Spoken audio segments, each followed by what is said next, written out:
Good morning guys, mag-harvest tayo ng ating talong kasi malalaki na siya. Ayan o, meron tayong mga ha-harvestin.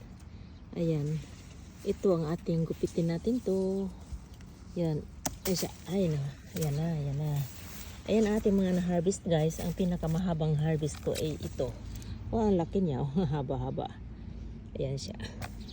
Tapos itong isa din sa likod. Tanggalin natin at saka ito para yung iba magsipaglakihan pa siya. Ayan. At saka ito, magpakbit tayo guys. Maghanap din ako baka may bunga na yung aking ampalaya. Ayan. Gupit-gupit lang tayo yan. Ayan. Ayan. Ayan, nakadami na rin tayo. Ayan. Ito ang laki oh. Ang haba niya. Ang haba-haba. Tapos ito naman, payat na mahaba. Ayan. Payat na mahaba.